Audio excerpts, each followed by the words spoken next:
pourquoi Ali Reza est si fort en blitz? Ça vient surtout bon, de ses préparations, on va voir dans cette partie, de très bonne qualité, hein, ça va très loin jusqu'au milieu de jeu.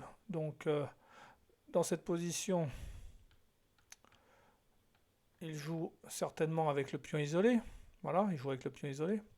Et là, premier coup, il suit les recommandations de l'ordinateur, il joue fou C7. C'est pour créer un affaiblissement des cases blanches. Il va monter une batterie et il va créer un affaiblissement des cases blanches. KID2 a été joué par Nakamura, mais il aurait mieux valu qu'il garde des pièces, qu'il joue cavalier F3 pour éviter l'échange au centre. Cavalier F3 et sur tour 8, jouer cavalier D2 et garder des pièces. Et le fou pourra peut-être s'échanger à un moment donné en C6 et créer un affaiblissement, un pion faible. Il aurait pu aussi jouer fou prend C6 directement et ensuite jouer fou A3 pour empêcher la batterie de se monter.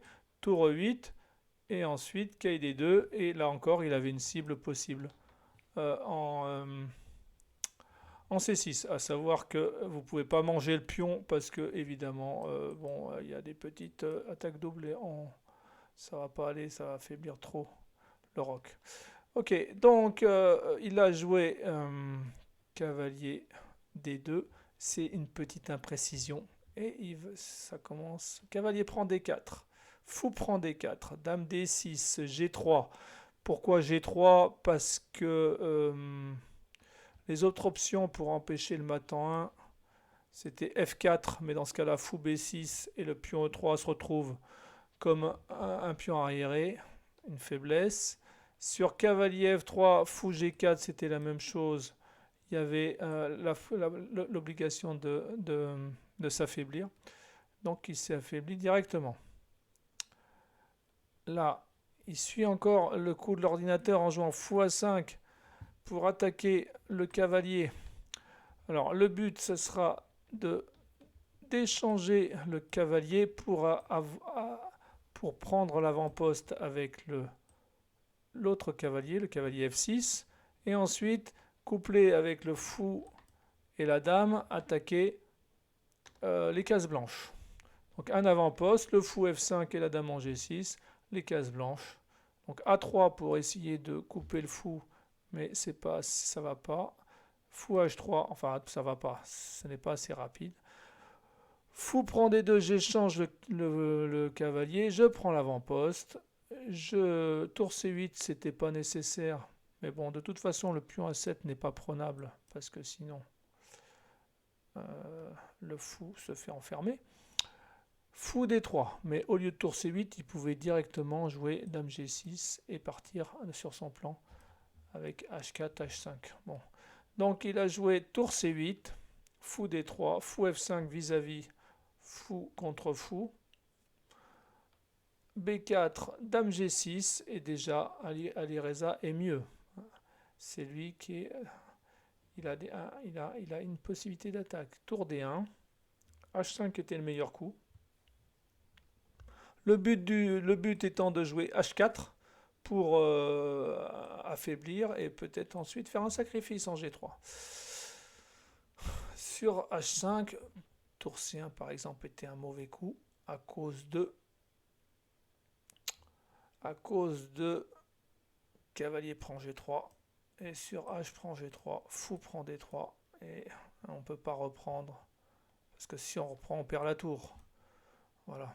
Donc il fallait bouger la dame et jouer avec un pion de moins. Il a joué, et il ne pouvait pas jouer non plus fou prend A7 à cause de la fourchette. Il pouvait jouer tour A2. C'est un coup difficile à trouver. Voilà.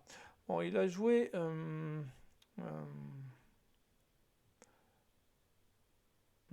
Qu'est-ce qu'il a joué? Il a joué cavalier G5. Sur cavalier G5, le pion était prenable. Parce que si il bloque pour enfermer le fou, je peux échanger. Et je prends un deuxième pion. Dame E4 pour monter une batterie. Il y avait simplement dame D3. Et la partie était un peu compliquée, mais ça tenait pour Nakamura. On est d'accord, hein, il pouvait tenir cette position. Même si c'est pas agréable, mais il a quand même une position qui tient. Donc, il aurait dû jouer fou prend sur KG5, il aurait dû jouer fou prend A7, accepter le défi, mais il a joué un coup nerveux, F4.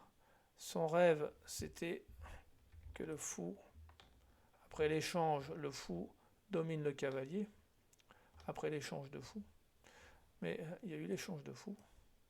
Et là, on se dit, bon, c'est très bien, le cavalier, bon, le fou tient absolument tout, et le cavalier tout seul ne pourra pas faire grand-chose. Si, il peut faire des trucs. Il peut faire cavalier F3. Si, roi G2 qui a été joué dans la partie. Ouh là là, défaite immédiate. Cavalier 1, ça n'a pas été vu. Il a joué tour C2. Si prise, il y avait mat en 2. Et donc, il a joué roi G2, il n'a pas voulu gagner tout de suite, il a gagné plus laborieusement avec tour C2. Roi prend F3. Non, pas roi prend F3, il a donné la dame. Enfin, il a rendu la dame. Enfin, il a donné sa dame, ouais. Et après, bon, il a perdu en finale. À savoir que sur fou prend D3, s'il avait pris de la tour, c'était pareil, on jouait cavalier F3. Bon, là, roi G2, parce que sinon, roi F2, on perd le pion, hein, a priori, pion qui saute. Donc, roi F2. Non, roi G2. Roi G2, c'est ce que je dis, sinon on perd le pion. Et la dame 4. Dame 4. Et il ne peut pas manger le cavalier à cause de dame prend D3, toujours cette tour en l'air. Et il y a une batterie sur le roi, il ne peut pas s'en sortir, c'est gagnant. Voilà. Donc une très belle partie d'Ali Reza qui laisse avec un très joli plan sur les cases blanches, une très belle partie.